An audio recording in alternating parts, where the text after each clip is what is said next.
modeling with the trig stuff. These are going to be called your sinusoidal models. Sounds cool. IT. Sinusoidal modeling is stuff that has a repeated period.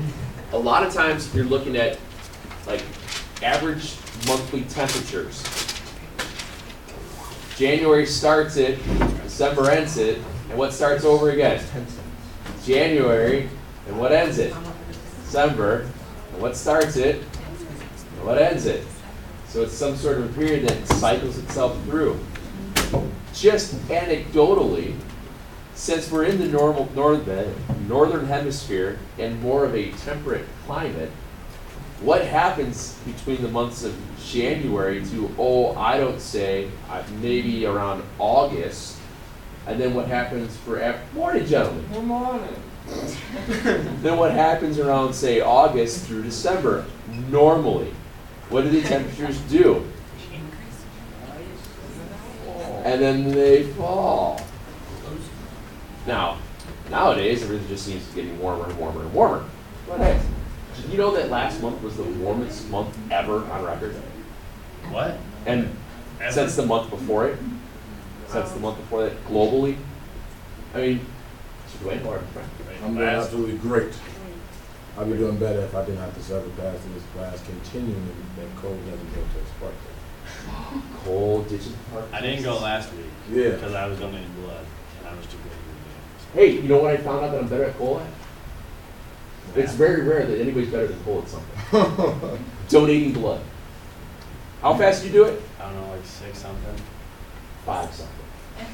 That's right. Hey, do you mean by a minute? Donate a pint of blood That's a minute bonus faster for than that that. blood. I can lift more than cold. It's true. You lift more than me too. That's no. Maybe. Thanks, Dwayne. Why? Last week I got the universal received blood, and no one else. Me too. So it was really funny. Cole's sitting there, he's like, "Let's go, let's race," and I'm like, "All right, whatever." I thought I had you. The poor Devin. Devin just like, I'm okay. It's so fun to watch people give blood. They just start falling. Devin almost fell. Yeah. I recommend doing jump jacks when you're done, just to show off. But you know. Well, they kept telling me to sit down. Like I was standing up, they're like, you have to lay down. I know. As I get up and walk away, see you guys. I just donate a pint of blood in 5 minutes flat, and I'm walking out. I gotta go get a sandwich. I'm hungry. I gotta go teach. I ate so many. Yeah. So let's look at a graph of a sine function real quick and see what we remember about how to write this up. Because what's going to happen here today is that we're going to look at a graph, and now we're going to start looking at portions of it to decipher whether or not it's going to be a sine or a cosine graph. How do you distinguish period and amplitude via just looking at certain given parts within a graph? It's a little bit more in depth than what we did before, but the actual modeling of it itself is going to be pretty simple. Okay. When we do this, we're looking at sine graphs. Excuse me. It's still A, B, H, and K. All right, we're still doing all of that. Your A value stood for your amplitude, how high up it went down, how far down it went, whether it went up first or down first. And then you also dealt with B. B helped you figure out your period. Remember how to find the period of a trig function for sine or cosine? Oh, it's B over time. Something with the 2 pi over B? Yeah. Right. Anywho, so it's been a little while. What's your value of A? Yes, ma'am. Do you have like a test? I think so. I think we should be able to be done with all this stuff. This is really the last section of this. Then I've got to like kind of group everything together to show you guys how it looks like when you're looking at tables, how you distinguish which one's which. And it's actually we should be able to get done with this week. You don't want Monday test. Monday test is wrong. They're the best. Sure. Anyway, so what's your value of A? 3. What's B? 4. H. K. So did this move left or right?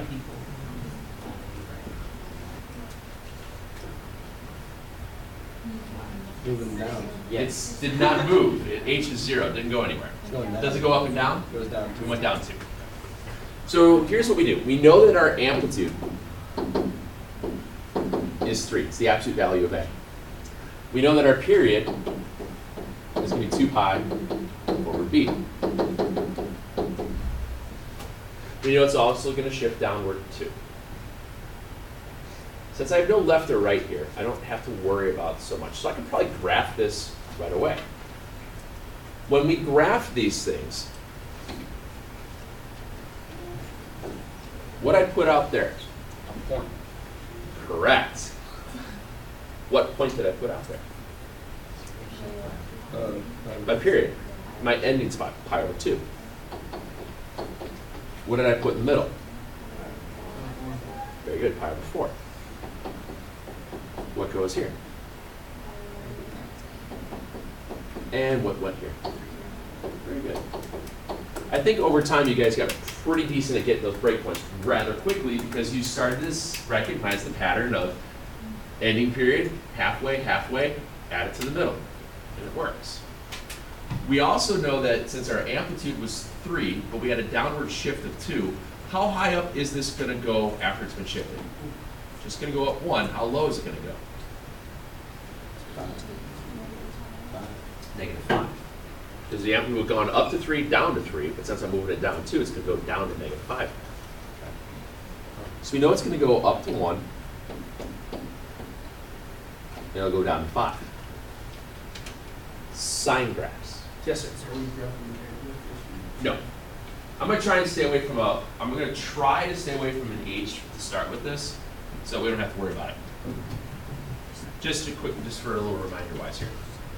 In this case here, sine. Does sine start at 0 or does sine start at the maximum or minimum? 0.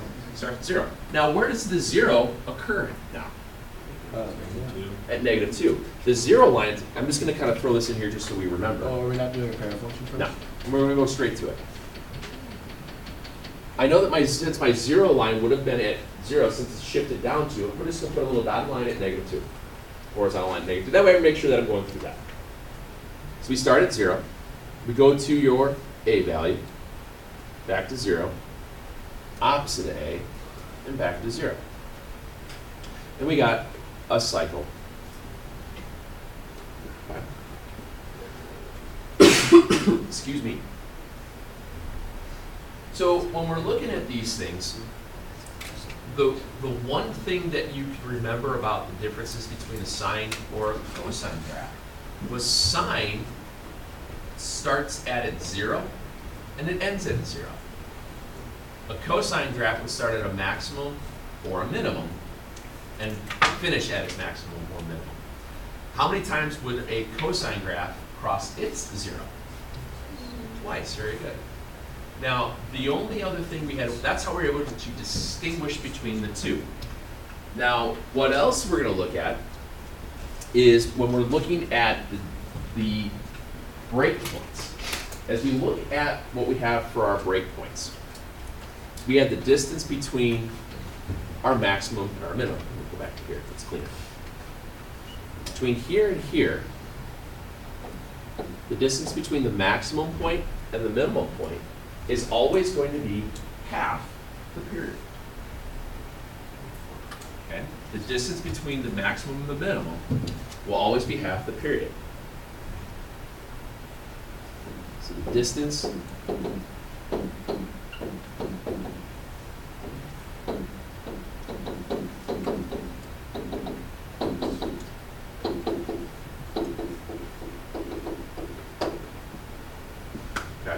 it also works if you go distance between minimum to maximum, maximum to minimum. It's the same thing. So that's another thing when you're looking at a graph. If you're just looking at it and you want to decide whether or not what the period's going to wind up being, that's the quick and easy way to do it. You look at the distance, at the maximum and minimum. Also, if you look at the heights, if I look at the distance between the two and the heights, or the amplitude, if you will, what occurs halfway between the top and the bottom?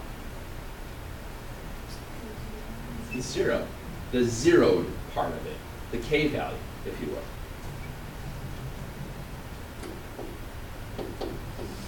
K is the halfway point between the height on the y and the height of the y on the other point. So it's kind of like a midpoint. Wait, so you said K is halfway up? Yeah, so what's 1 plus -5? What's half of that? So it's the midpoint of the y values. Remember that at all? Did we ever talk about it like that? I don't think we did it like that.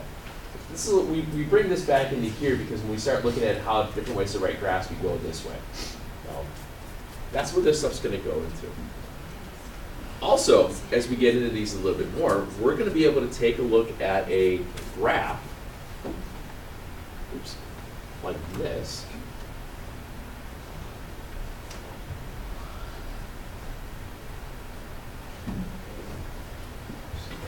And try to figure out what its equation is. So would you want that to be a cosine graph or sine? Well, let's see if we can figure that out. As you go, yes, sir. I have a question real quick about the equation. Yeah. The -2 in front of it, is that? Oh, that was when you had the y value of your maximum, the y value of the minimum. The -2, the k value Oh, is the midpoint of the two y of the maximum and y values. Oh, What's that? Oh, when you.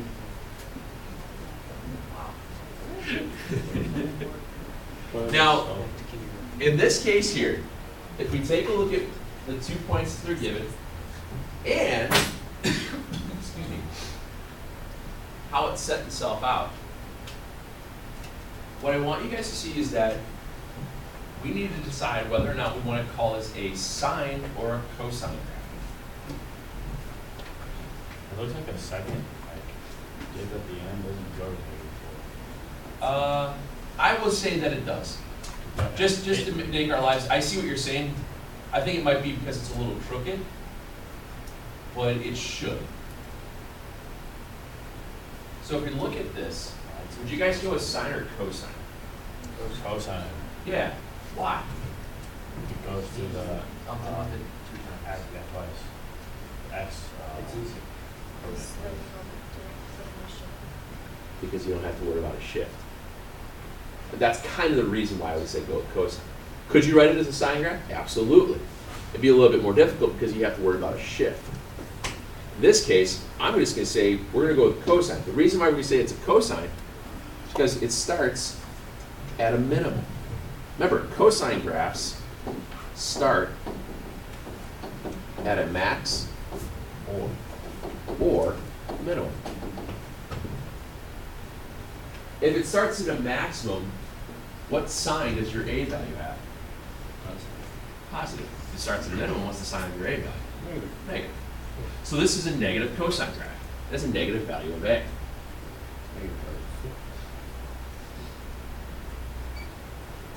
Now we also know what's the K value here? 0. And why is it 0? No shift. There's no shift. There's no vertical shift. Because the distance between here and here, the halfway point is 0. So I know that this case is going to be a cosine graph. And I know that my A value is going to be negative. I know that my K value is going to be 0. My H value is also going to be 0 because there's no shifting because I'm starting at the origin. But now I have to figure out B. And the way that we figure out B is that we have to figure out the period. Again, what occurs halfway when you go from maximum to minimum? That's your half of your period. So this distance from max to min, or min to max in this case, is pi over 3. What's my overall period going to be? 2 pi over 3. So I know that my period, bless you, bless you, is going to be 2 pi over 3. Which makes B, because that's how you find period.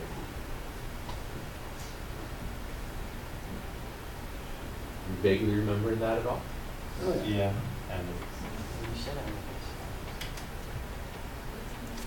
B, you find period by 2 pi over b. Since in this case our period is 2 pi over 3, your b value is 3. Excuse me.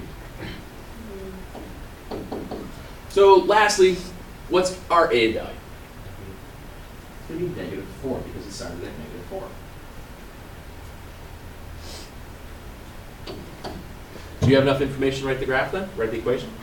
Yeah. We're going to get y equals -4 cosine 3x. All from just looking at the little individual parts. Not too bad?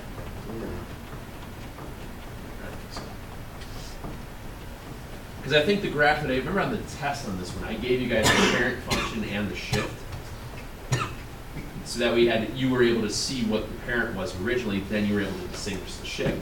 Here it goes a little bit further. You're just pulling out information to get all of it at once. Now, if you wanted to write this as a sine graph, could you have? Here's your 3 0 parts. You could have done all that. You would have to introduce an h value. My h value, if this was pi over 3, this would have been pi over 6. So it would have been pi over 6 to the minus pi over 6. Yeah, I mean, you could do it. Is it wrong? Nope. It's just a little bit more work. Let's try the other one that I had on here.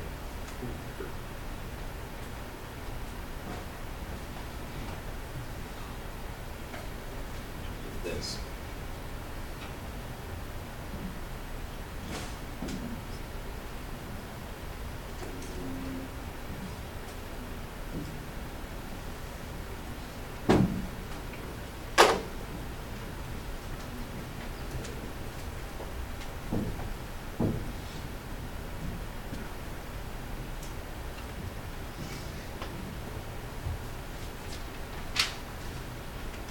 Blow that up a little bit better for you guys.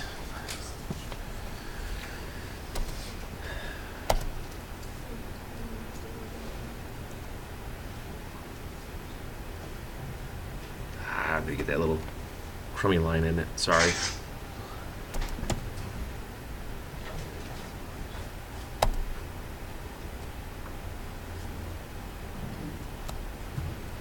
It should be a better look then. Here. I'll just shrink it down in a second.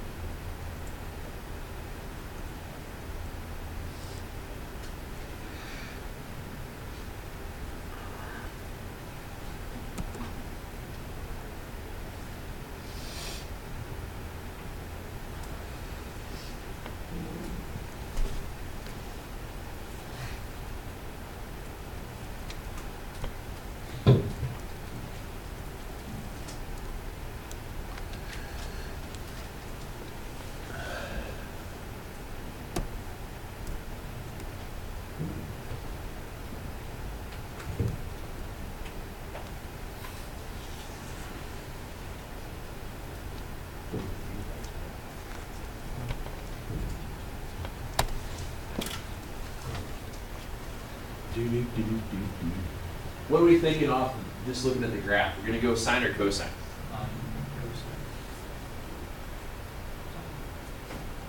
We're going to go sine. Because sine would start at a 0. Okay, it would start at a 0 and then rotate itself through. Now, if it's starting at a 0, here's what I'm thinking.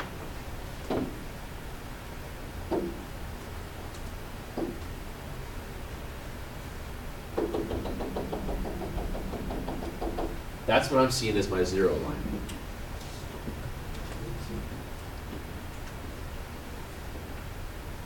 Now, to go with the 0 line then, what is that value for y? -5, good. So here I have a 0 line at -5. So this would be negative 10, here's negative 15. What's that? Is that K?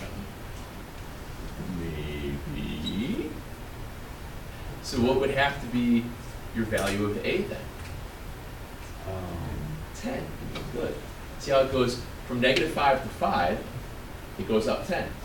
From negative 5 to negative 15, it goes down 10. So your A value is 10, which gives you your, obviously, because this is my 0, it's the halfway between the maximum and the minimum on the Y value. That's your K. So we know we have a K value. We're going to go Y equals something sign minus 5. We're halfway there. What was our A value again? 10. Good. Yes, sir. What if like it was negative 10 because the amp would be like an absolute value? How do you distinguish? Oh, if it was negative 10, which way would the sine graph gone first? Okay. It would have gone down first and cycled itself through. Good question. So now we're going to figure out our period. I have a question. Yes, sir. So you can always tell the amp from where it starts to where, like. Yep. Remember, if it's positive, it goes up first for sine. If it's negative, it goes down. Cosine starts at max, works its way down, works and then goes up. So let's figure out the distance between our maximum and our minimum for the x value. So from here to here is how far? 1. If I double that, that's my period. So what's 1 double? 2. So that means our period is going to equal 2, which has to equal 2 pi over b. What's your value of b? Pi.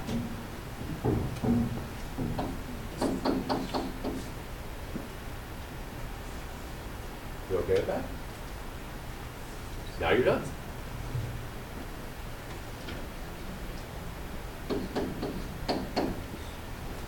Ten sine pi x minus 5. Now, if you wanted to be crazy and write that out as a cosine graph, shift it, absolutely, you can do that. You're not wrong. It's just a lot of times when you're dealing with sine and cosine graphs, it's usually easier to do the one that doesn't have the horizontal shift to it, so that way you have less flow. That's all. Because remember, sine and cosine is they're the same curve. They're just shifted 90 degrees. That's it. They're the same thing.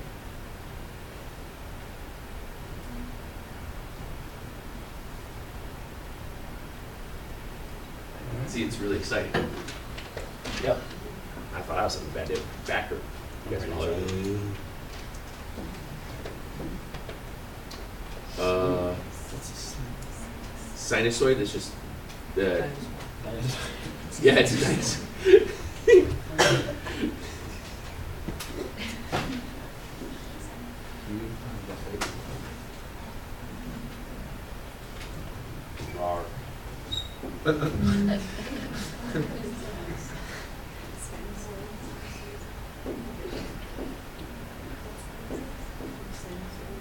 What did that say? Roar, I don't know. Write the words first, then write the bubble. Then circle it. Roar. It's a sinusoid.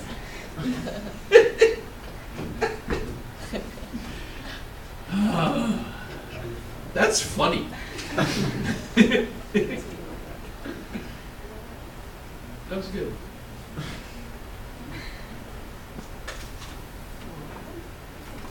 I'm so easily amused. Look at that.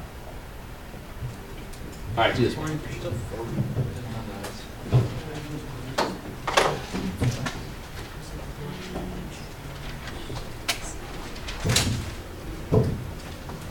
Just gonna walk through this real quick because there is one other way of doing this I wanted to show you guys real quick. Sine graph, right? Yeah.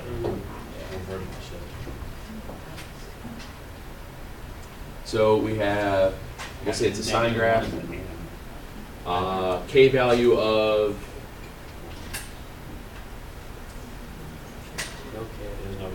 there's no K value. Okay. So there's K value of 0. So our A value, let's see here. -1.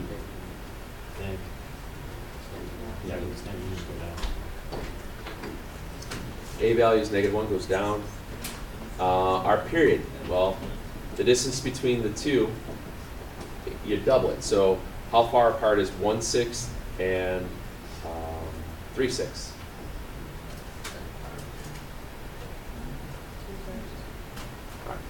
Between here and here, between 1/6 and I'm just writing it as 1/2. I'm writing it as 3/6. It's got to be 2/6, so it's 1/3, right? So it'd be pi over 3. So that means my period would be 2 pi over 3. So what's your b value again? 3. Yes, sir. What did you say the distance Oh, I just took pi out of it real quick. I went from 1/6 to 1/2. So I went from 1/6 to 3/6. That's 2/6. Wait, so 2/6, so it'd be 1/3. Double it, you get 2/3. That's where our period is at. Oh. In my mind, it all works out. So your b value is 3. Wait, why do you get 3? Period is found by 2 pi over b. Okay. So it just have to be over 3. So then it just means -1 sine 3x. Okay.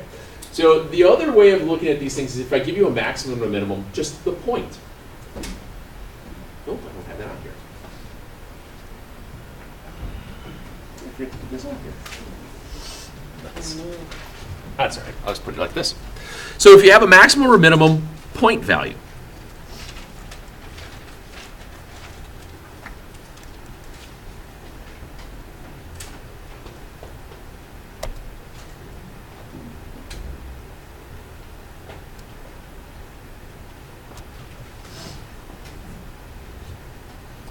so if I have a max or a minimum, if A is my maximum, B is my minimum, I want to graph this and figure out what it's going to do.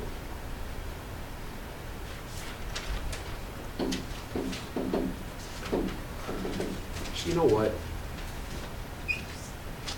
We won't have enough time to do this one. This takes a little bit longer. Let me just give you a couple of the other ones to start. 'Cause we'll do this one tomorrow, and then we'll bring in the regression part of it. The sign one, the regression on this one is really, again, these are things that occur over and over and over again. I know, like ocean tides, calendar days. I don't know. Very simple to figure out. So let's do this. We left off here. 14. This is 14.5. So on this one here, let's do.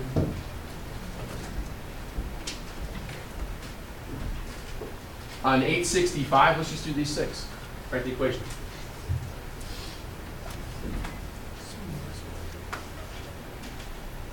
So this is 14.5, page, what did I say?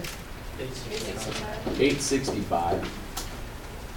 We'll do 11 through 15. Let's write the equations of those 6 for today, and we'll go into the max minimum stuff tomorrow. And then I'll also pass out the packet of regression stuff that we should be able to fly right through.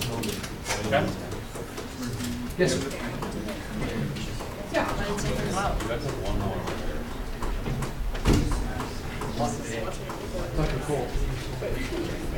So we're going to talk about how you figure out all the different things by looking at the graphs. Remember, something like this, it's got 1, 2, 3, 2. So it's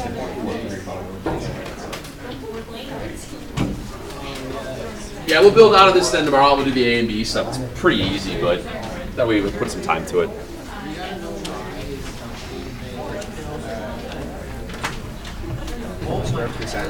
Yes.